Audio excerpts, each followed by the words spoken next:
How we doing, Stormies? Welcome back to Eye of the Storm, another Maelstrom podcast. As always, it's me, your boy, Humble, faithful host. I'm not joined by my long-haired compatriot this time, Zinnulos. He's jet setting the world playing Disney Lorcana. But I do have RMB with me as my co-host. Doesn't have the hair that Logan does. Quite the opposite, actually. But, bald hair don't care. Bald is beautiful. RMB, how you doing? I'm doing pretty good. Unfortunately, I didn't get to really play a whole lot of Lorcana this weekend, much like our friend Logan. But I figured if I'm not gonna play Lorcana this weekend, at least we can talk about it. Hell yeah. Well, we do have someone you might not know. He's kind of newer to the content space. This handsome gentleman that is in our podcast room right now, Dr. Lord TCG. Josh, how are you doing? I'm doing well. How about yourself? We are doing quite amazing. Because this is definitely not the fourth time we tried this. But moving on from that, so your name is Doctor Lore for a reason. So you do have a very unique perspective into the brain piece of the TCG player. Would you like to explain why that is? Yeah, definitely. I am a clinical psychologist. I work inside of mental health, not only in the treatment of mental health disorders or conditions, but I also work and have worked with sports teams, athletes of all ranges, to improve their performance and kind of make them the best version of they can be in the moments when they're competing in the arena of their chosen sport. Awesome. So just how does that translate over to the TCG space particularly? Just it's like since you've worked with primarily traditional athletes, playing different sports or like traditional sports, how does that kind of transfer over to the card game environment? I think there's so much great overlap between the two. I mean, the aspect of the preparatory anxiety, which is like before match, I sit down. What is my opponent playing? What are these first seven cards gonna be? That whole gamut of emotions that come through us when we even first sit down to play, that can impact our performance. Our mental state while we're playing impacts our performance. Our mental state after each round, after each match affects our performance. So being able to optimize our not only our mental space but our physical space inside those moments can optimize play, can optimize performance for anyone. Because I think everyone has sat down and been those moments like, oh crap, I bricked, or oh crap, that's a color pairing that's not going to be good for me. And then they make little errors. They make bad ink decisions. They fumble the bag a little bit, and they're like, man, I would have been actually in that if I wouldn't have done XYZ. So I think we all can relate to that aspect, and I think that can be a really great space for me to enter and maybe give some support of how to optimize those times in the game. Right. I don't know about R&B over there, but I can definitely relate to being on full tilt. I would even take it as far as going on life tilt at some points in this game. R&B, what about you? How are you feeling on this? So, it's not very often that we have like somebody who's an actual like doctor when it comes to psychology that we can speak to, especially that is also involved in the TCG space. So, I have, I have questions about my own personal like struggles that I've had in playing. So, um, I don't want to say that like I'm a hypochondriac or like have depression, anxiety, panic, stress disorders, and all that, but I do. And like one of the things like so I have a Fitbit. Mhm. And like the Fitbit has like this really cool ability to track my heart rate. And like I call this both a blessing and a curse because I constantly check my heart rate. Like I constantly check it. And if I start to notice that it becomes elevated, I start to like self-reflect and panic inward.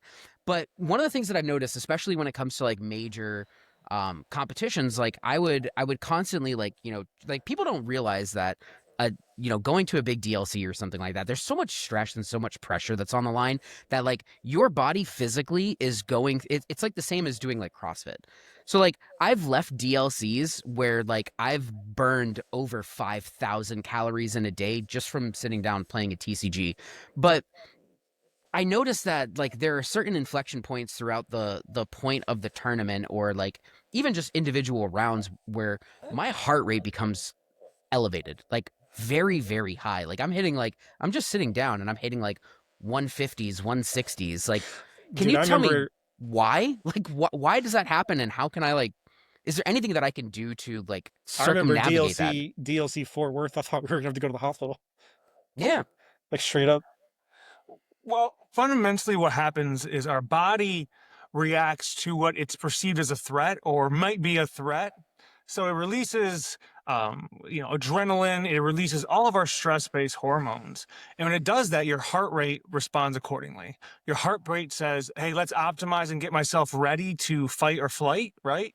It engages and it starts. Some people might start sweating. Some people might have racing thoughts. Why? Because it's optimizing our physical body to attack a threat, but also optimizing our body to make decisions. But in moments when we need that arousal to be a little less, right, a little decreased to make good decisions, not just impulsive decisions, that's a hard place to be. And even devices that are great to track heart rate, to track these things, sometimes can also be the source of some anxiety, because now I'm checking to see where that anxiety is coming from, and oh, is it so high? And oh no, it's too high. And I think here's where my area of expertise can come in, and I think provide some really great tools.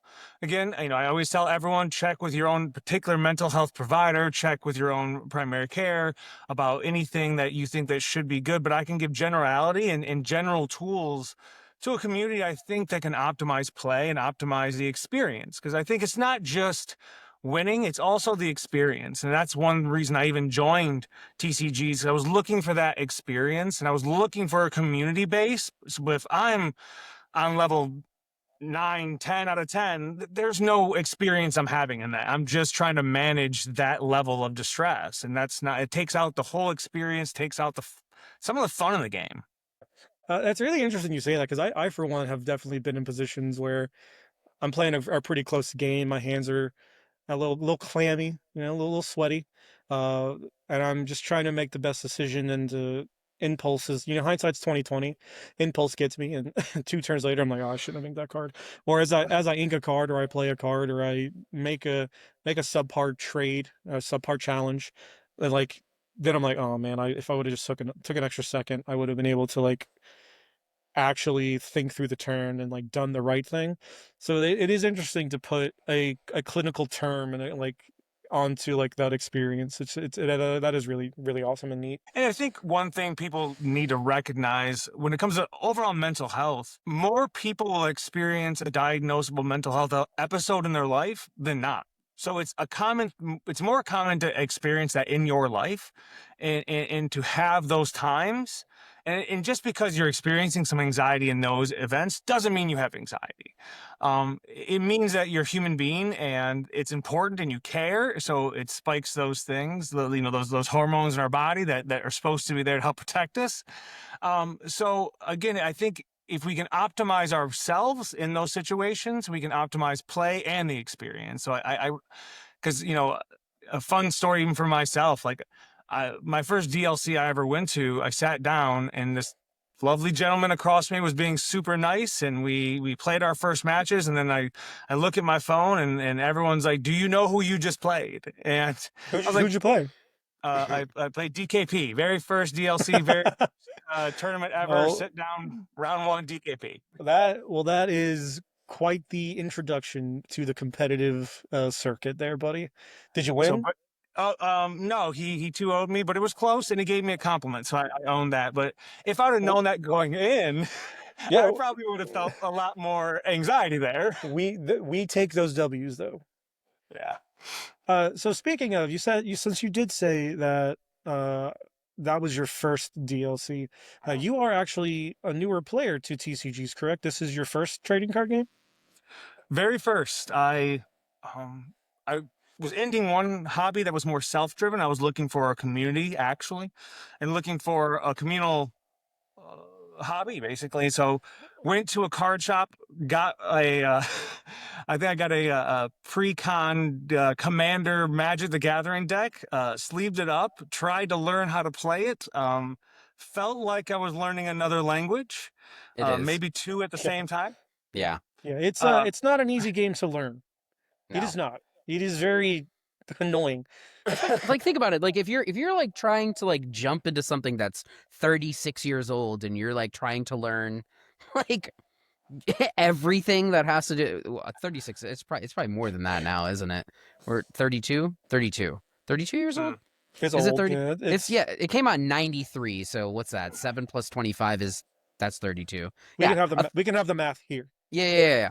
A 32-year-old game, you're trying to learn everything that's occurred over the course of like how long have you been playing Disney Lorcana so far? Since it started, so that I think that I went in the week after I bought the deck to see if someone could help me learn to play, and they were like, "Hey, how about you wait a week and this Disney Lorcana game is about to start?" And I was like, "Oh, great, awesome, let's do it."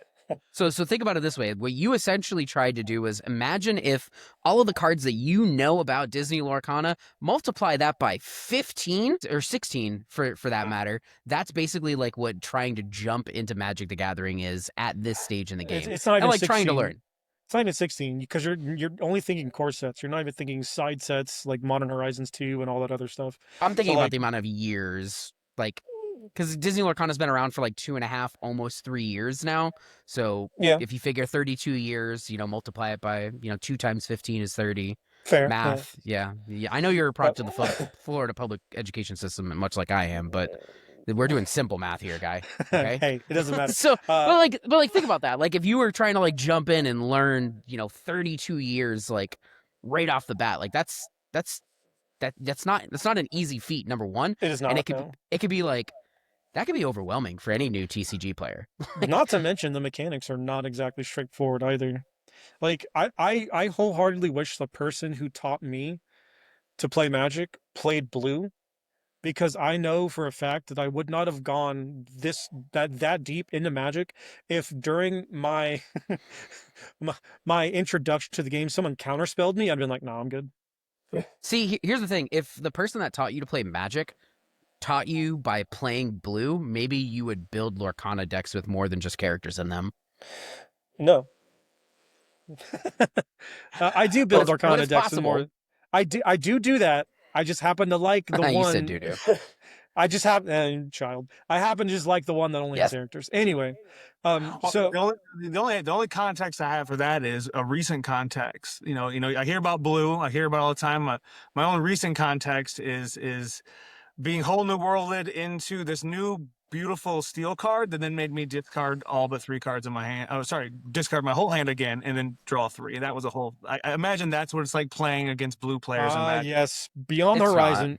We'll get into that. We'll get into But that no, a little bit later. So imagine this: playing against blue decks in Magic is like, all right, try to play something. Tell me what character you're playing right now on turn 3. Turn 3. No. That's It's exactly what Blue was like. it's turn 4. Try to play something else. I'm gonna Raya. No, play. that's it's turn 5. Play something. So it got to the point. I'm sorry, no, I it's had to turn play a 5. 5-drop Mufasa. It's turn 5. Play something. Mufasa. Maui. Okay, cool. You play Maui. End of turn. I'll banish it. Yeah, that happens. You've now played against blue, and then like it has this like super obscure way that they're gonna like win the game. Like they're gonna like plus this like planeswalker for like 10 turns until it like does this like really obscure thing that's like I'm gonna bounce every permanent you have for the rest of the game, and like you're just not gonna be able to play the game, and you're just gonna concede because you don't want to play the game anymore. That's the way that I win. So I win that the game. actually that's playing blue. That was a deck. So it was Still called, is a deck. No. So like at least the current iterations have a win con. There was a version of blue white control that was called win conless blue white, because the win con was frustrate your opponent into conceding. Correct. That's the whole thing. That was the entire how they won. Well, so definitely we're going on a tangent. Self-care after playing that and to recover for the next round if you're just going to play a game that is built just to frustrate. Yeah, so that's how I entered the arena. And I mean, here's even, I was looking for that community. I was even nervous myself. I remember the very first day I was like, well, I didn't get much product, so I think I had a starter deck. and I showed up to one of my locals, and I sat in the car, and I was like, I don't think people are gonna like me here. Do I even go in? And luckily, I have an amazing wife, and I called her, and she was like, "Go in the store." So I went in there, made some Karen is great pretty amazing. first connections, Factual. and then the rest. I think that's what got me hooked. It was the excitement of playing, that was great, but also was the excitement of, like, you sit down and for 45 minutes you meet someone new. You might have, you're in competition with them, but like at the end of the day, we're all here having a good time, and that got me hooked more than I think anything else. And then the little part of me that's competitive kind of kicked in my ear, and said, time time to maybe take this a little more serious. So being a newer player and with your background as a mental health professional, what do you think? Like, do you think that kind of assisted you in this journey? Because obviously, I've got both RMB and I have 20 plus years in TCGs, and then having someone new come in, what do you think that your professional background, what kind of perspective does that give you as a newer player? And how does that, kind of assist you with kind of taking this journey into taking that step from being a more social player to a more competitive player? So that's the double-edged sword in some ways. What I mean by that is this: I can calm myself down and use the skills that I personally know how to manage my own anxiety, fear, but also I can read the person across from me, right? And I'm just going to be honest: if I see they're anxious, I can see their body language, I can see how it shifts. I kind of can know what's going to happen a little bit, right? Um, I, and I can read the room a little bit. So not only do I want to improve my own playing, but I also want to improve how other people play as well, and decrease their tells, but also decrease their level of stress and anxiety. So I think that gives me an edge as a player, but also as a provider and someone that cares. It also gave me a desire to start making content, and like, how can I help these people? They're sweating across from me. I see it, and I wish I could be like, all right, time out. Let's walk through some grounding skills. Let's calm this anxiety down. But obviously, I won't do that. But like, there's that part of me that wants to do that, and I want to say, okay, hey, let's. I wanted you to beat me and do it in a way that you don't feel overwhelmed, and or you can lose in a way that we can recover quickly, so we can have a good experience in our next round. So that really pulled me into the content space, and of trying to just support the community, and make the best I can for help people, I guess, suffer less. I guess that's the ultimate Right. goal. Well, I for one, I'm not R&B. I'm not sure if you've located his YouTube channel, but I for one have kind of watched through most of your videos, and it is even as someone who's been playing a TCG for 20 years, it is a great resource to kind of utilize to help myself, even like even just a few minutes ago when you were kind of giving a name to some of the experiences that RMB and I have had in the past, giving it like a clinical name and like us understanding what that experience was. So go ahead and check. I want everyone, if you're so inclined, just go and check his YouTube channel out. He does have a great of very unique a varying amount of very unique perspectives and videos to kind of help you understand your own mindset when you're playing the game. And actually, like, some of the videos have actually shed some light upon stuff on my own end, and have helped me kind of keep that straight face when I'm playing. So Plus, he's kind of just a gorgeous human being. Like, he I don't know about is. you. I don't know about you, but like, I'll sit there and watch this man talk for like 15 to 20 minutes at a time because, like, Yeah, not only is he yep. not only is an actual doctor, wildly intelligent, super smart, he's also just an absolute stallion of a human being. Yeah, Um, yeah. but his looks aside, and his PhDs and doctorates and whatnot aside, we do have a few more things to go over. And the first thing is we had some events this weekend. Yeah, we did. So we had one event is the Inc Open, which was just Reina Jafar meta. We also had the World Class Cards 5K or 10K weekend. Yeah. This recording is after the first 5K on Saturday, and that was actually the world's meta. Well, Well, it's the world's format. So they're like this weekend this was in Wisconsin. World Class Cards was hosting it. So as you may know, World Class Cards has a couple of individuals that are qualified for Worlds. So they wanted to create a tournament event that leading into Worlds, like give their players a little bit of practice for this type of meta, and also kind of get an idea or an understanding of, what can we expect, those in the community, what are they going to bring? What kind of what color pairings? You've got six colors in Disney Lorcana, and you have to use all six of them, and you can't repeat the same color. And then you add this other element of, well, your opponent gets to say, hey, you don't get to play one of these decks. So like this is playing Disney Lorcana in a very, very, very different way. And they had two 5Ks, one on Saturday, one on Sunday. We do have the results already from the Saturday event. The Sunday event, I believe, is still happening So we as will we are have. recording Go ahead, this. continue. Yeah, we're going to go ahead and throw up some images on screen now. Please look at them at your leisure. Pause if you'd like. We're just going to briefly go over the decks, the bracket and the color pairings for each player. We don't actually have the lists. The lists have not been posted yet, but we do have the color pairings, so we can kind of infer and guess as to kind of what those decks look like. So we're going to start with just the bracket. So the bracket kind of goes as follows here.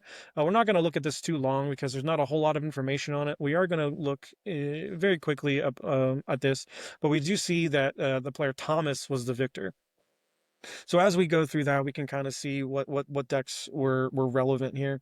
So we're going to start with Thomas, actually, the winner of the first of the World's format World Class Cards 5Ks, and he was bringing Amethyst Steel, Emerald Amber, Ruby Sapphire.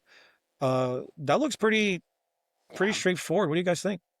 I think it's probably one of the most generically good color pairings that you can bring. Like I think there's realistically like two color pairings that are like, okay, these are objectively just the two strongest color pairings that you can bring. And I think this is one of them. So Amethyst Steel, Emerald Amber, and Ruby Sapphire. I think the other one is if you swap the Amber with the Amethyst. So you would have Ruby Sapphire, Emerald Steel. Nope, that's incorrect. Amber Steel. Amber Steel and Emerald Amethyst. I think like those two color lineups are probably going to be like two of the strongest. Yeah, just and like for generically good decks. Like here's the thing, like we don't know what Thomas's lists were exactly, but like we can ascertain like of these three color pairings for these decks. Like the Ruby Sapphire is either it's a items, Ruby Sapphire control list. It's a, more DKP style shark list, or it's a hybrid list. The Emerald Amber is either the Churnadogs aggro deck, or it's the discard variant. And then, for Amethyst Steel, you really have, two generically good builds. You either have the Doc build or you have the Rabbit build. The Rabbit build's a little bit more of a mid-range build. Doc build's more of a go wide aggro strategy. Right, and I do think that this is probably one of the more straightforward, generic, just kind of cookie cutter list you could take. No negativity on that. Like cookie cutter is good. Like you play them because they win. And if I were going into an event like this, like with not a lot of preparation behind me, I would probably end up on like a lineup kind of very similar to this. Yeah. Uh, Just something that's generically good. So Thomas Dean is the one that won the entire event. He actually played against Wade Wilhelm in the finals. And for those of you that don't know, Wade Wilhelm is actually one of the Lorcana twins. And so here's the thing. There's an element to this type of format that is very, very different. The ability to bench, because we're not going to call it banning, the ability to bench and target a specific color. So Wade brought, like, I would say is a little bit more of a spicy lineup. So let's look at Wade's lineup actually. So it looks like he almost also has Amethyst Steel. But here's where things start going off the rails, right? Yeah. Emerald Sapphire. Yep. And then a color pairing very close to my heart, Ruby Amber. So I'm going to sit here and I'm going to cope and say that Ruby Amber deck was Mufasa. Do It I know wasn't. for do I know for sure? I don't. Am I going to ignore everything R&B is saying and just continue to act like it was? I am. I am 100% going to do that. I got to see a couple of Wade's matchups, so like I'm not going to comment specifically on the Ruby Amber just because I don't want my friend here to kind of go off the rails and tank a little bit. But No, what I that's fine. will That's fine. speak Go to, ahead. You can say it. I'll no, earmuff. no, no, no, no, it's fine, it's fine. I'm not gonna say it. I will Oh, say that like every time I saw Wade play, his Amethyst Steel got banned, but his Emerald Sapphire list. Oh, it was spicy. He was doing stuff and things and stuff with that list, and I was like, okay, I see you, Wade. I see you, Lucana twins. Josh, you've actually kind of ventured off into the Emerald Sapphire a little bit of yourself, haven't you? Yeah, was it more of a list with the Hamada or more of the ramp to 7, bend to my will, you have no cards, I have cards? It was definitely more of the prison style. You don't get to play the game. I get to play the game. I get to bounce a lot of your stuff. There was some Muses action that was occurring. It was Shift something. Baymax? If you guys didn't get a chance to take a look at that content, you guys can check out 20 Lore. I know they're gonna have the VODs up. They did the coverage for this weekend. Like definitely peep some of Wade's. Wade had some sick interactions All this right, so weekend. It just was tell me insane. this. Just rub the bandit off from me, R&B. Am I going to see Mufasa? With Wade or in general? In general, am I going to see one? Yes, you will see Mufasa. There The, there were the so Amber one? surprisingly enough, yes. Surprisingly enough, Yes. Wade was not the only person that made top 8 that brought Amber Ruby specifically as one of the 3 decks. It actually comes up in 3 different players' I like that. repertoires. So let's look at the next one. We're going to look at Christian Young, who also has Amber Ruby in his lineup. So he's went with a more kind of not as generic lineup. Amber Ruby, Emerald Steel, and good old Amethyst Sapphire. Yep. So did you watch any of the coverage, R&B? I was watching the Inc Invitational I rooting for kept our bouncing. boy Logan.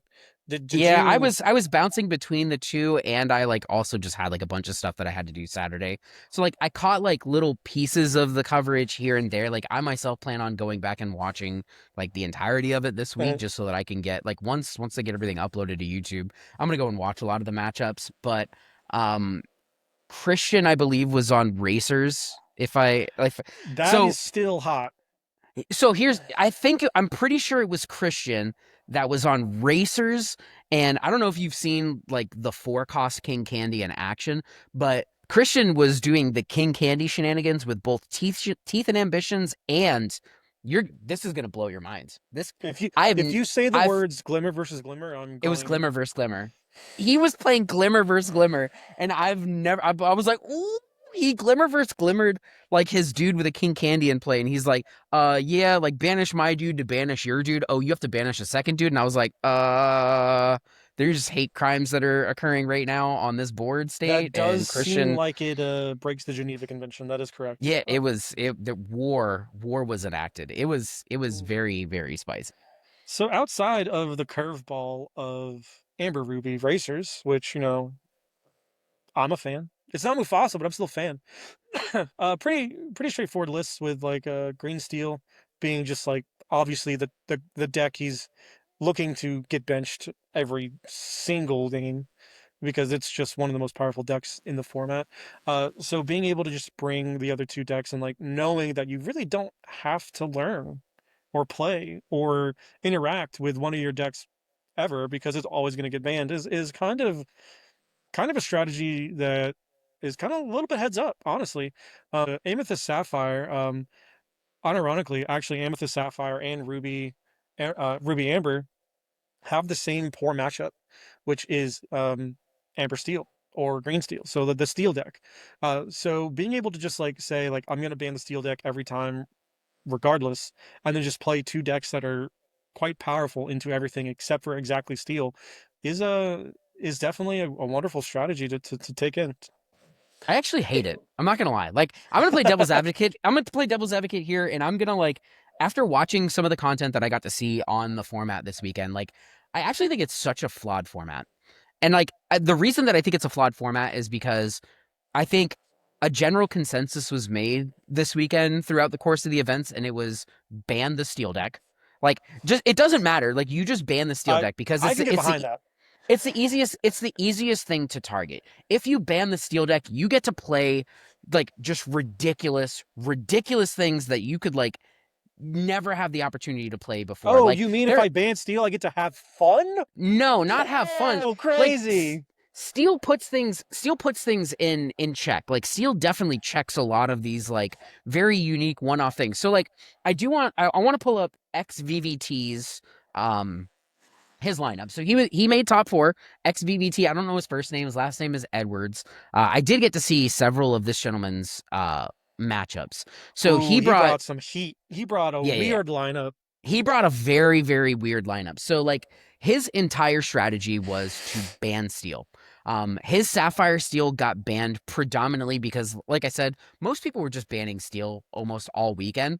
But he brought Amber, Amethyst, Hyper Aggro, and like he was zooming. I mean, he had like the Gathering Knowledge and Wisdoms in there. He had all of the 1-drop cantrips as well as like, things like the Daisy.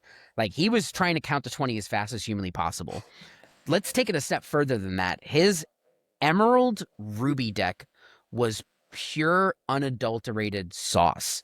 And when I tell you, like, it was a discard strategy that was running cards that I've never even seen before. He was playing Anastasia, which was a 3-cost 3/1 quest for 2, and when you challenge it, you have to discard a card. So like, he was playing Prince John, he was playing Curse Merfolk, he was playing Flynn Rider, and playing Anastasia, and he was just saying like, hey, I'm gonna play all of these like threats that you're not gonna be able to go Cindy, let the Storm Rage on into. You're gonna have to challenge them to take them off the board, and every time you challenge one of them, you're going to discard a card. He was also playing the new 4-drop Flynn Rider. Have you seen the new 4-drop Flynn Rider? I briefly looked at it. I don't. Okay. It's like I know it has something to do with challenging. No, I got you. Like, I know this card because of this weekend, because of watching Mr. Edwards play this card. So it's a 4-cost uninkable. It's a 1/4. It quests for 3, and it says whenever this character is challenged, the challenging player either chooses and discards a card, or you gain 2 lore. So like, you have to, like, if you don't have steel, you're not really interacting, like, unless you're playing big Sisus or playing B preps. Like, it's an aggro strategy that is pressuring you to challenge into everything. Every time you challenge into something, you're forced to like make these decisions to like either discard a card or like, I'm gonna gain a bunch of lore. And like, he just ended games on like turn 5 pretty consistently, and he would establish a Prince John and be like, well, like, if you challenge this, I'm going to get to draw more cards and play more of these characters that have this redundant you discard when you challenge. It was super cool. The Ruby Emerald discard strategy in particular is also something that I'm looking at as well, because I think Undermine is kind of underrated. Sure, but let's be fair here. This deck would not exist in an open format where you can't say goodbye exactly steel. Like, not exact generation. No, no. You would have to take some other liberties, but I agree. Being able to say like, this is the most unfun thing to play against for these like decks, you can no longer play them and then have a better matchup accordingly. I understand where that would be skewed for some people. I haven't got to play it, so I can't make an assumption here nor there. But you have to think about it. Steel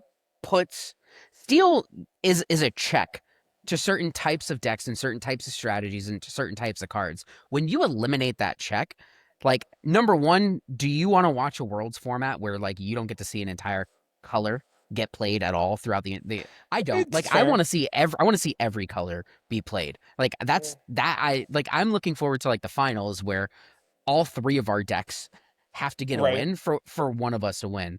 Like, I would like to see that for like potentially all of top 8. Like, do that for all of top 8, not just the finals. I agree. But like, you get to build in such a greedy way when you want to target specific things. Like if I want to target steel and like now I can run super low willpower things that like are really aggressive. Like think about all the 2-cost quest for 3s that we have in this game. Like the Olivia Flaversham, like the Hiram Flaversham, the Pinocchio, the Simba. Like you have it in 3 different colors that you can just play a 2-cost 1/1 that quests for 3. Like, I Yeah, don't know I if you know mean, this, but like that ends games like it sure super does. quickly. Like I think you need to have checks and balances in the game to prevent like you could craft 2 decks that say if I don't have to worry about steel, like I'm just going to pressure my opponent in a way that they like can't interact. And I think that that's Right. like overall that's a negative player experience. It's also a negative viewing experience. Like, do you want all of Worlds to just be aggro fests where it's like Mm, 2 aggro decks trying to slap up against each other and like not really. can I win before you? That's a good perspective. Other than being being personally victimized by a amber amethyst build, myself, so is the strategy we just put this out here, the steel out here, and you're just going to ban them and I'm going to tweak all the other decks? Or do we just come with like really solid other builds and hope for the best? Or do we just use it as bait? Like, is that what I'm hearing? That is kind of how most people are approaching the steel in this Yeah, dynamic? so most players are approaching the bench process is just or bench the most problematic or oppressive or powerful thing, which it typically is the steel deck, right? You have your Amber Steel Songs and you have your Emerald Steel Discard. Those are just arguably two of the most obnoxiously powerful things that you could do. Yeah. Like They're if we definitely look. 2 of the most high roll decks in the game, I think. Right, Like, and like they yeah, both have draws where if they high roll enough, there is nothing the opponent can do other than lose. Like there is no coming back for them. So it does make sense that the steel deck is indeed the most powerful thing you can do. So it makes sense that you would want to ban it. But to R&B's case, to his point, that does leave a lot on the table in terms of like something desirable. Uh which like it kind of doesn't leave players to find a steel strategy that hasn't already been good. Like steel is just unfortunately a good color. And I say unfortunately because I don't like to play it. But I do. yeah, but it is just a good color. You can pair with almost anything outside of maybe ruby and it's workable. And even then the ruby steel cards are kind of getting there with the last couple sets. Post So, rotation, I think it's already there. Pre rotation, probably yeah, not. but very rarely do we get any of the ink colors that all 5 of their combinations are viable. We got there a little bit with Sapphire pre Hiram ban, but No, it was still only 2. Like pre Hiram ban, it was really only 2 Sapphire decks. It was Sapphire Steel and maybe I'm Sapphire thinking of Ruby. Amethyst. Amethyst got really close to how like every single iteration of the Well, deck being playable. Yeah. yeah, So, Amethyst. Yeah, it back in set 2 when the only thing that was good in the game was the bounce package. well Like, yeah, you even just like play with everything. even as late as set 5, set 6 where when Genie and Elsa came out, like they were still just there was just Genie Wars. The format was consisted of who can play Genie first. So every iteration of any Amethyst deck was viable at some point, right? So uh, we are kind of getting near that point where Steel has become so powerful that almost every iteration of the Steel deck is just good. Like your deck become whatever color you choose to pair. If you pair it with Steel, it's automatically viable outside of Ruby. As Outside of as Ruby. as no, I'm gonna disagree with you there. And the only reason I'm gonna disagree with you there because I actually play Steel. You don't, so shut up. You're a nerd. So Sapphire Steel just like isn't playable anymore. I don't know what to tell you. Ruby Steel also isn't actually playable. So there's really Amber Steel is oppressive. Emerald Steel is oppressive. Amethyst Steel is serviceable, and it's kind of similar to like the way that Ruby Amethyst used to be. Like the better player is typically going to win because you have the tools to win. Yeah, you just And grind that's out. like, I think like Amethyst Steel is like a very, very skill intensive deck, like the non-dock variant, like the more mid-rangey, like control-y kind of deck is like, that's your quintessential like mid-range, like I'm gonna win because like I'm just gonna outplay you and like I'm gonna outgrind and out-resource you.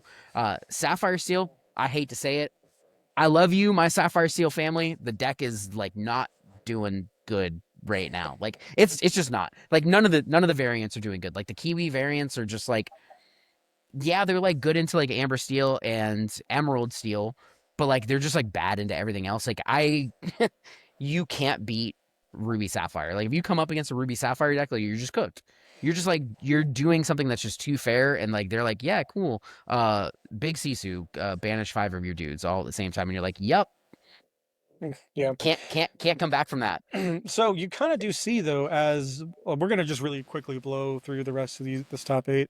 So we got Foster Youngs. He's also bringing a Amethyst Steel deck. We have Josh Wolf, who opted to bring the most straightforward lineup possible. Just 3 of the most powerful decks you could bring: Amber Steel, Ruby Sapphire, Emerald Amethyst.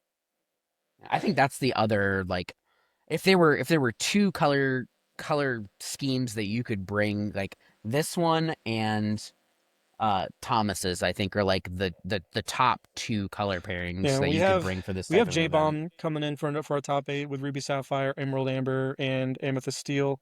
We just talked about XVT, Wade, and then Cameron Folger coming in with Emerald Steel, Amber Ruby again. I see you on the Amethyst Sapphire. So we do see a very I high think Cameron was on representation. Mufasa. Hell yeah. I think Cameron was the one that was on Yo, Mufasa. Cameron, I'm if you not see this, DM 100% me, dog. certain. If you Yeah, see I'm this, not DM me. 100% certain, but I think he was the one that was on Mufasa, if I believe, if my memory serves me correctly. Let me get that list, Cameron, if you see this. But yeah, so we do see that the highest represented steel deck is Amethyst Steel.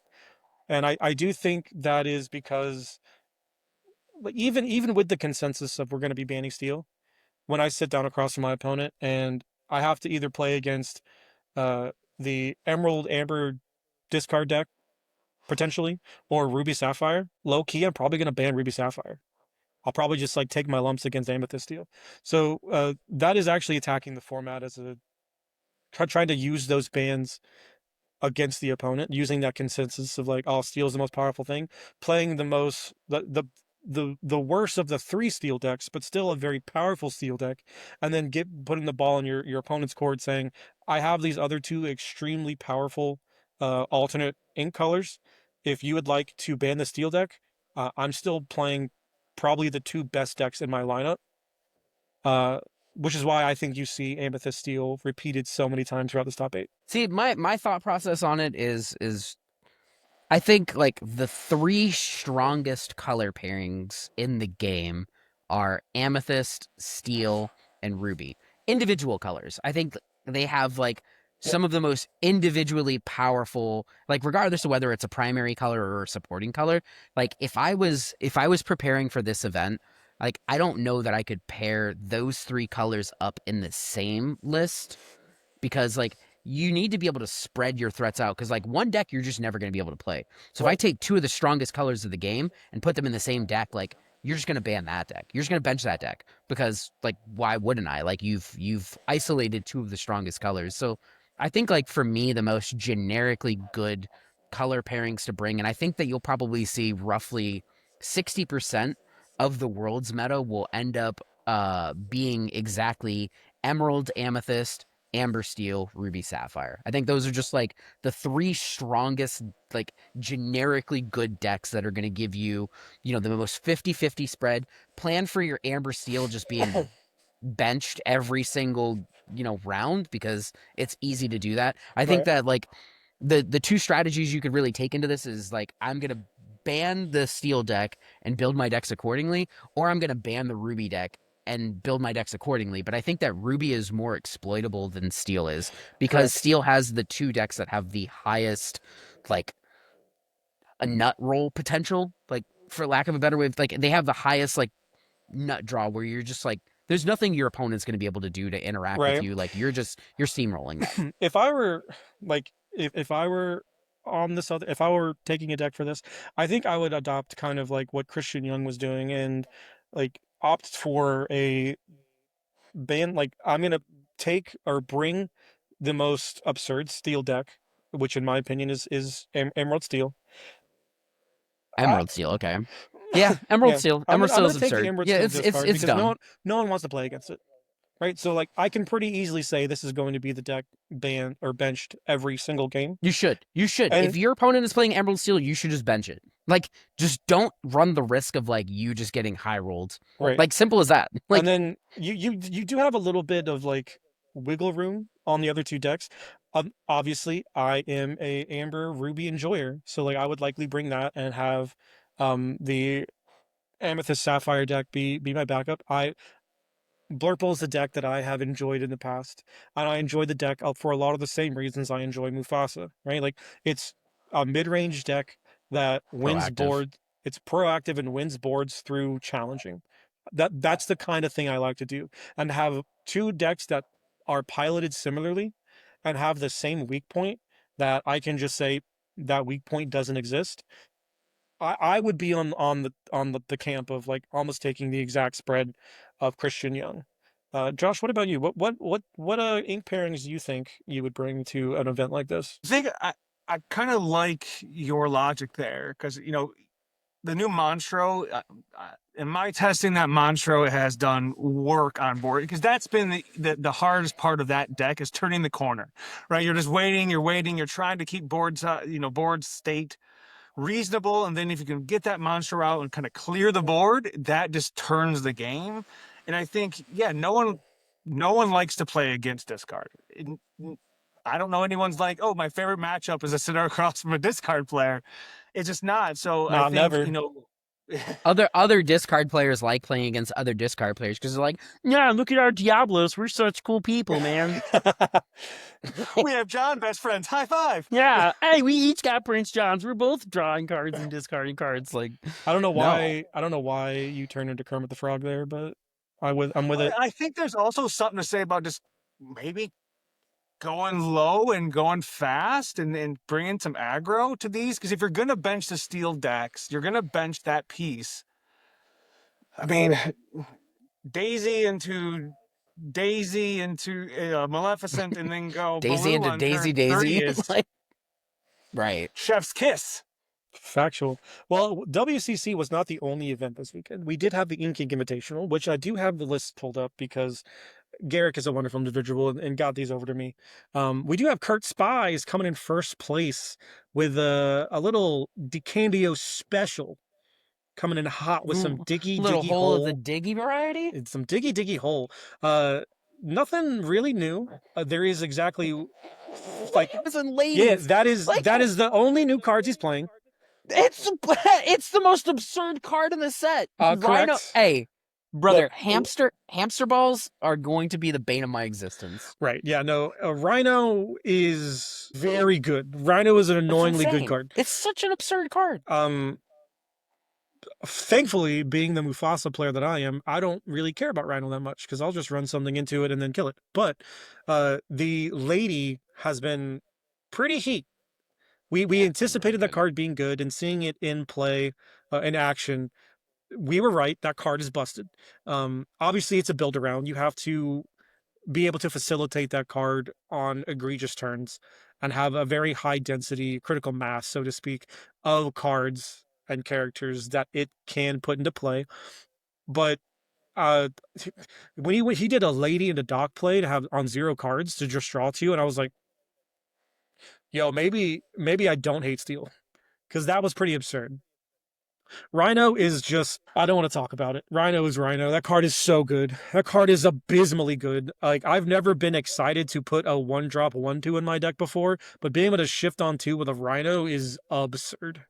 Here's the thing. Like, Rhino breaks the mold. Like, you either have a card that is good into steel removal, or you have a card that is good into ruby removal. Like, you seldom have a card that's good into both.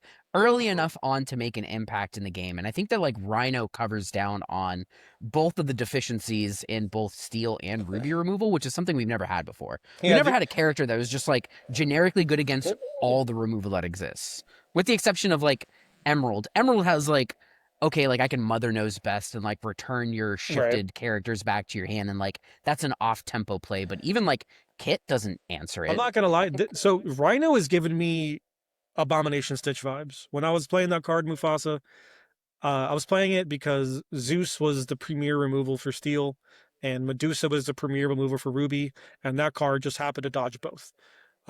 We're getting, I'm getting that same vibe from Rhino, right? Like it's just good into all the matchups that you're gonna see, regardless of which one you see. Like even if you see green, like Emerald Amethyst, right?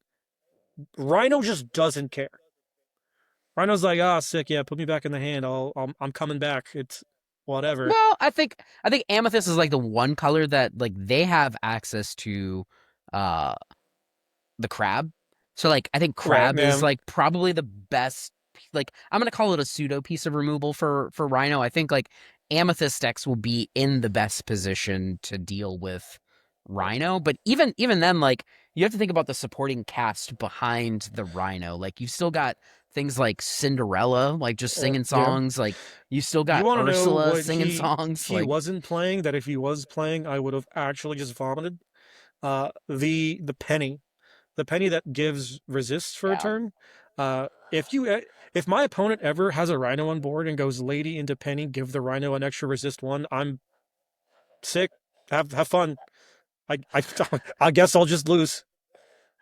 But that's so much setup. You gotta get the crab out, and you gotta stay, and then you gotta bounce it kind of with a fox just to take out their 2-drop, right? Two, yeah, it's a shift 2. Yeah. yeah, it's shifts for two. Yeah, It's such an it it's such an sings all the absurd songs. Yeah, card. it's It's such an absurd if card. this was a 5-drop, I just wouldn't Oh, play. we'd be in We'd be it. in It wheel territory at that point. I'm out. Oh, you mean the card that is no longer gonna be in core constructed? Oh, you listen to RB, you listen to Ravensburger right here. Thank you for that. I've hated that Hate card it. since day one. But Hey, Ravensburger's out here just printing free on cards. Circling back to that lady real quick is like, woo, that free word has been the last 2 sets have been look, nice. It's getting dangerous. It's getting real dangerous. they finally printed that phrase on not a sapphire card. But going That's farther, fair. we're seeing some amethyst emerald, which is Ah, kind of Kolpos. refreshing. Kolpos. Kolpos brought. Yeah, Kolpos is a. I actually. So I don't like personally know this dude, but like he's been at a few of the Southside gaming events that I've gone to, Right. and he's like just a super like nice, genuine dude, and he's been like performing quite well. Like this is another top 8 for him. He Uh-huh. top aided the same event that I top aided down at Southside Gaming as well. And I think he top aided like the one before that too on top of it. Like he's had like a couple of big finishes, and he's predominantly been bringing this, Emerald Amethyst. And like he always plays it quite well. I think like he showcased a card this weekend that I got a little excited for, because there were a couple of scenarios where he played it. Is it they never came back? They never came back. Like he played this card a couple of times, so I was like, ooh, not only does it replace itself, but he just like locked down 2 things and was like, yeah, I'm just gonna win over the next 2 turns questing, and like these 2 things can't ready, so you can't quest faster than me, and they can't challenge my things on top of that. Yeah, So like that card is checkmate. very impressive. Another card that was Yeah. really impressive was Lewis, the little alligator. That card was Big very fan. impressive too. Like Big fan. playing it, looking at your opponent's Diablo and going, it's God reckless. It is just chef's kiss. Anyone playing Diablo, you are the villain. Anywho, but honestly, the heater, the standout card of his list, it's got to be the Go-Go Tamago. I saw him. I mean, the go-go off the top, like go-go off the top. The amount of times this dude won with a go-go off the top, I was like, yeah, that card is real good. Card is real good. That card real good. So we're gonna keep going on here. We're gonna go to Braden playing Emerald Steel. Emerald Steel, yeah, pretty straightforward list. The Mulans are kind of spicy. We see Chip coming in as as an additional discard, because I think one of the things that this deck did kind of suffer from was not seeing a good amount of discard. So Well, it looks like he cut 2 hypnotize for 2 chips. So like I think like the idea behind the chip was to mitigate like getting peated back. So like give you something to play where if your opponent peated, you can still force them to discard so you can keep like the cards flowing with the Prince that makes Strong. sense. The Mulan, I'm assuming is just to kind of Filter. filter Yeah, just uninkable cards filter. because there is, I mean, only 12 There's isn't only bad. 12. It's only 12. Yeah, but like I think still, it's you're still gonna like you're not reach only trying to like points. Go yeah, ahead. you're not only trying to filter like unequal cards, you're also trying to like filter for your pieces. Like you want to find your Diablo into Shift Diablo, and you also need an action. So like Mulan is another turn 2 play that can help find like one of the missing pieces potentially. Like say Right. you do go for a really aggressive mulligan strategy where you're like, I have the 1 drop, I have the 3 drop, I don't have an action. Like on turn 2, I can play the Mulan, like dig 1 more card closer to try to find the action so that I can Speaking shift the of, bird. we have a good amount of songs in the deck trying to leverage the muses, which is something that more previous lists of greens, Emerald Steel have kind of deviated from, uh, lowering their muses count and like not really relying on that card, which again I don't play the deck, but I still just looking at the list thought was something weird. Like I think muses is busted. I like that card a lot. But I played 3 of it in my yeah. SSG list. We're going to move Card's on good. though. Like we're not going to talk too much about the villain of the format, Emerald Yeah. Steel. We do have another villain of the format, Ruby Sapphire, but a very different Ruby Sapphire list, which I don't even is want to call him a villain. Like oh man, So first of all, Daryl played this. Daryl is actually one of the players on the Inc team, and like, hey, you want to talk about another shiny individual? This man is a man after my own heart, and had all of the enchanteds in his deck, uh-huh. including but not limited to the new Lilo causing an uproar. And I was like, ooh, this dude's got a real pretty collection, and like that's something I can appreciate. Yeah, there is some heat. Pretty straightforward, like DKP style list. But that Lilo kind of coming in clutch in certain situations. We do see like the Scar kind of taking over. Like Sisu just honestly isn't as powerful without access to a card like Sapphire Coil, which you don't see here. We're only got the 4 popsicles, which is like at this point it's kind of just synonymous with Ruby Sapphire. But all in all, a pretty straightforward list. 4 B prep, 4 Pirate Life, 4 How Far It Goes. We're just digging. We're taking a line of we don't really have Hiram anymore for actual draw power, so let's get that pseudo draw power going and just dig through our deck, find the pieces we need. We have the Goofy just being that helpful piece to in games. Scar also helps in clear boards. The Lilo just being another 4/4 quest for 2 character that can sometimes ready something.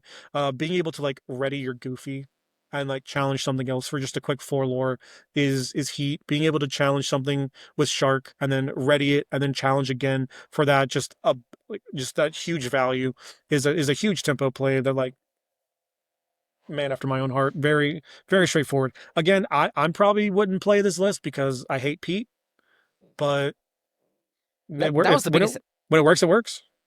That's the biggest downfall to playing the DKP list. Like the one big adaptation that he has here is we see that he's removed the McDuck manners. Like Mhm. the DKP style like really, really falls around like tower defense. I think he's going a little bit harder in the like I need Shark to kind of like Yep. end the game here, but he's got way more board wipes Yeah. than any of the Ruby Sapphire decks like I've played myself and that I've seen other people play in the past. He's got all 4 of the Be Prepareds. He's got 3 of the big Sisus, and he has the scars, so he's rocking 8. I'd call that 8 board wipes. Like I've been that's a a lot. very big proponent of 8 board wipes in the past, and I'll That's be so a many very board big wipes. proponent of 8 board wipes in the future. 8 board wipes. If you're going to be playing the Steel deck or the Diablo deck that tells me I can't have cards, um, I'm just gonna top deck the board wipe and then look at you like this. That's my game plan, right? How Uh, what was that look again? Yeah. we don't have a list unfortunately for Nathan. He was playing Amethyst Steel, but we can probably confer that it's just a generic stiff song list. Matthew, let's see what Matthew's got. Oh, Oh, Matthew's after you my know what own Matthew brought. heart. Yeah, this is Good, wonderful. good old wonderful, coming in hot, Yeah. keeping it, making us proud, making us Mufasaites proud. Gotta love it. Yeah, some pretty interesting text. So like, there are a couple things that like I'm not too keen on. The Invited to the Ball is one of those cards where I just don't think the juice is worth the squeeze. But he did make me eat my own words on that teeth. Teeth Inhibitions was actually very powerful. We actually did have a The teeth on conversation. the one of Prince Eric.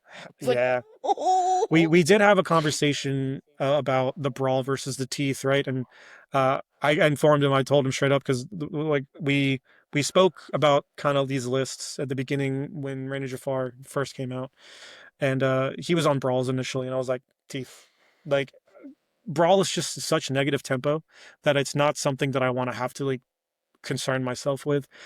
Teeth has so much implication that you're fueling your Rapunzels.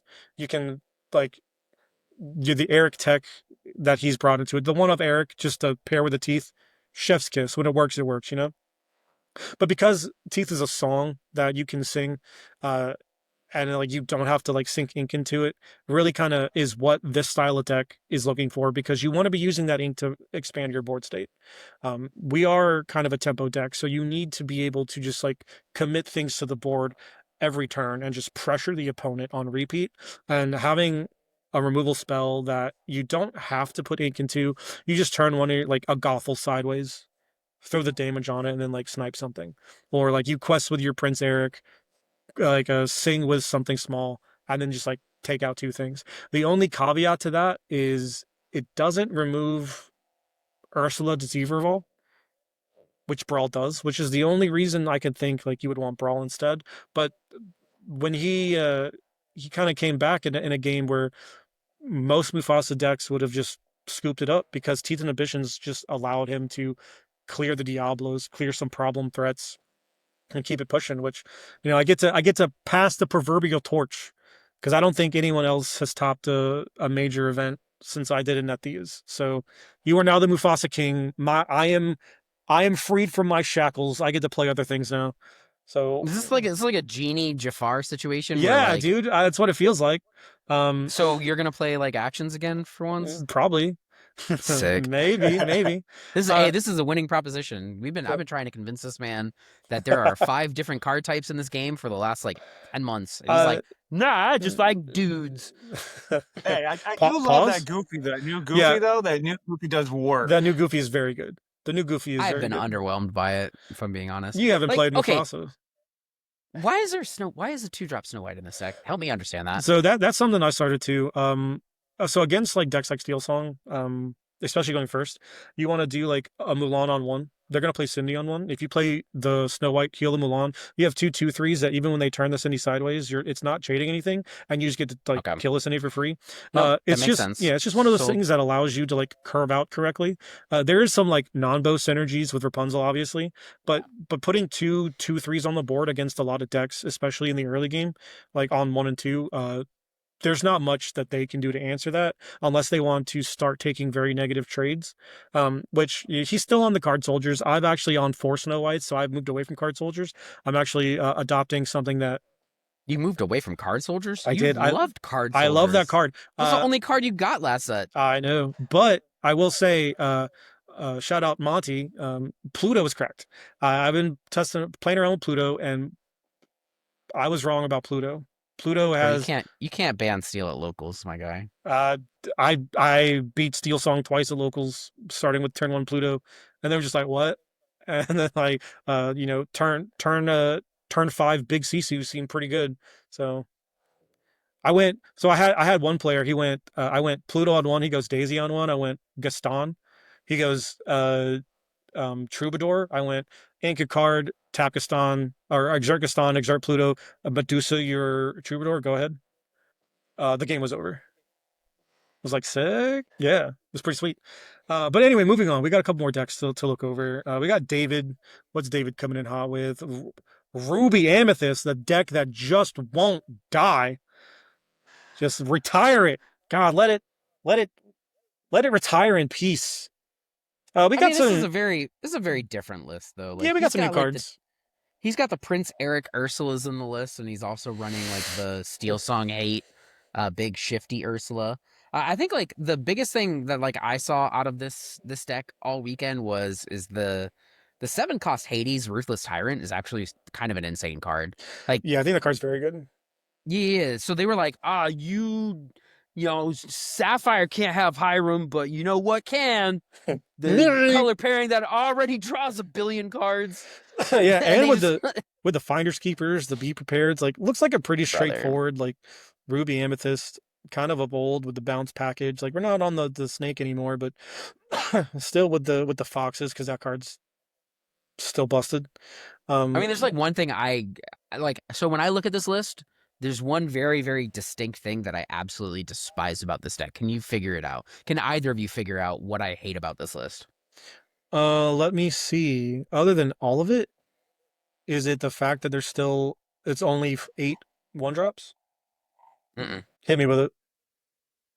Josh, do you see it? You put him on the spot. Madam, is that the new one? No, this deck's running 63 cards. Oh, it is. I didn't even look at that. Brother, No, you like, see, no, it's fine Nope. because 3 of those I can't those do 3 it, cards man. I over can't are the do it. 3 finders keepers. They're just drawing him in cards Brother, anyway. I can't do it, man. David, I need you to sell me on why 63 is okay. David, Like David, if eight you're 1-drops. 8 1-drops is already hard enough as it is, and you're diluting your ability to find those 1-drops by putting 3 more cards in the deck that are not exactly 1-drops. Help me, brother. I need to understand. all right, move. So, David, if you see this, slide in the DMs. Tell me why. Tell us both why. Let me know. David, I get it. I'm a 61 all day kind of guy, and always hear about Josh, it. you're also the kind of player that wants to put 3 of everything. Never playing 4 ofs. Here's a great threes number. all around. I played a lot of 61 lists when I was playing like traditional Zoolander wheel because I had Hirams, 8 popsicles, and whole new worlds, and I could justify it. But like since the Hiram burial, I have not played a list above 60 cards. Mm. Yeah. Rest in peace, the boy. Peace. Rest in peace, my rat son. So last list coming in hot, we have McPhilly with some steel McPhilly. songs. Yeah, McPhilly. Pretty straightforward. Couple things to note here. I'm gonna take this one because McPhilly's my boy. Go for it. So Pop first off, and foremost, King.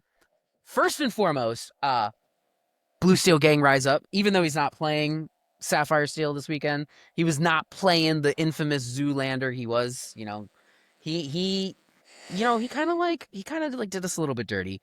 But to be fair, like Sapphire Steel's not in the greatest position, but unfortunately, McPhilly had a deck registration error that led him to a game 1 loss the first round of top 8. I watched that and bricked hard. Yeah, he ended up like drawing a hand of like 5 uninkables, which included all 3 of the grab your sword. So like, here's the thing, like when you get deck checked and they lay out your deck, like you really, really need to take time to like shuffle your deck over and over and over again. Like make sure that you get a good randomization. Like I don't think he shuffled well enough and he kind of got like bit by that, saw the low end variance, saw a lot of uninkables, functionally didn't get to play the game. But this is like a really traditional Sapphire Steel kind of list with like the only real additions in the list are 2 of the Namaris. Everything else is like really straightforward. The Grab Your Swords is an oldie but a newie. Like we haven't seen that card since probably set 2, 3. Yeah, I mean, I think like we're at a point where like Ruby is at an all-time low of playability. I think that like the Ruby Sapphire decks can definitely have like some bricked hands without the Hiram refueling themselves up. Like you can definitely grind through Ruby Sapphire really, really easily. So like we're starting to see a lot of like, for me, you have to like make a clear decision of like decks that you don't want to lose to. And like McPhilly distinctively did not want to lose to Prince John and Diablo, which like I can respect that. I can feel that. Like, you don't want to lose to Prince John and Diablo, bring 3 Grab Your Sword in your steel deck, and like you're not gonna lose to Prince Johns and Diablos. No, factual. Bringing in like the Gaston Singer 5, I do like the card a lot. Just like as a quick nod, like extra singers, quick nod to potential Ruby opponents. Play the Gaston first. Can't brawl it. Play the aerial, find a song, sing the song. Just good old fashioned steel songing. Something I can get behind. Other than that, nothing really like out of the normal. Like the new Namari is just gonna be a big thing. Yeah, it's just I was wondering how that played out because I've not tested that card at all, so I was curious how that kind of Like, It's an impacted. answer to locations is really what it is. yeah, It's just you, so she's got a ton of I think I strength. saw You're him. like, I think I saw one point. His like Namari was like a 25-5 or something. Yeah, it was just like, fair. yeah. You just like, it's just a card that you can like put in play that can help kind of filter some like kind of like not so great draws, as well as like you can turn it sideways, and anything that challenges into It's it not. is like Yeah, like not surviving, which is nice. the draw ability is also like not negligible either, especially because like without a whole new world, Steel Song does have the propensity of like just not drawing many cards. Like if you can't Rapunzel trap something and you don't see a whole new world, then like you're playing extremely fair Lorcana, and like that's not what one of the most unfair decks of the format wants to be doing. So No, just having a card that just says it's like trying to is filter. essentially like kind of a beast, a beast your opponent can't brawl, or like Yeah, it's just trying to Medusa, filter to more Rapunzels, more Hono Worlds is all especially with it's trying to 18 do. uninkables. Yeah, it's. Yeah, that's a lot of Mm. uninkables. But that was the Inc Invitational. Those were the decks in the Inc Invitational. Did you guys see anything that you didn't expect to see, or was there a deck that you did expect to see that didn't make it? No, I think I like we like. I mean, if you look at it, like that's a pretty healthy meta, It right? is. Like we don't know what Nathan brought. We saw two Amethyst different Steel. Amethyst Steel. Okay, Yeah. okay. So like think about it. We have two different Amber Steel decks. One is like your diggy hole aggro deck. One is the Steel Song deck. Mhm. You have an Emerald Amethyst, like kind of tempo-y, mid-range, like grindy sort of deck. You've got an Emerald Steel deck. You've got a Ruby Sapphire deck. You've got a Mufasa deck. You've got a a Ruby Amethyst deck. Like this, it's like kind of just like a It is. well It balanced, does like seem a like a pretty healthy little bit of balanced meta. everything. Like I'm not gonna lie, I was dooming pretty hard about Emerald Steel and Yeah, Amber Steel, but we don't know what the bring rates were for either of those two decks, though. Like, that keep is that in mind. correct. That is correct. I would assume like they were like likely high. I know Logan was kind of messaging us saying that Amber Steel was everywhere, so it is likely they just got paired into each other and kind of weeded each other out. Yeah. But between Emerald Steel and Amber Steel, and only cumulatively three copies of those decks making top eight is pretty good, pretty healthy, which I'm quite excited for. That is kind of all of our time today, Stormy. Thank you so much for stopping by. Really quick before we send off, Dr. Lore, where can the TCG community find you? Where can we get some free therapeuticals, if you will? So I post short form content on all your social media, so your Instagram, your Twitter, your Facebook, but long form on YouTube. I'm working on two videos right now. One kind of on that preparatory anxiety, how we can kind of check that when we sit down, some quick tips that we can do to kind of lower that anxiety, and then another video on kind of dealing with that post lost frustration, what we can do to recover quickly to get into the next match. And that will be on YouTube in the next 1 to 2 weeks. Those videos will be dropping. Awesome, yeah. So TCG Stormies, please go to his channel, get therapeuticalized, be better, do better, be better up here, and be better with the cards. Other than that, R&B, you got any other closing statements to go over? You know, it's summer, and like we're in Florida. Like now it's a better time now than ever to shave your head. Just shave it, go bald, Uh, embrace the life. Like, and I'm saying that not no. you specifically, like anyone. Like it. If you need that push, I'm talking to you, Derek. If you need that push to just like take that leap of faith and just shave it, it's so liberating. It's refreshing. I don't have to worry about like, styling it in the morning or anything like You know that. what he does Just have go to ahead and worry take the about? razor. Sunburn, Yeah. which we're going tubing next week, so be prepared I'm for that. gonna. But anyway, I digress. Thank you so much for stopping by, hanging out with Maelstrom in the eye of the storm. Thank you all for another great podcast. Love you. Say it back.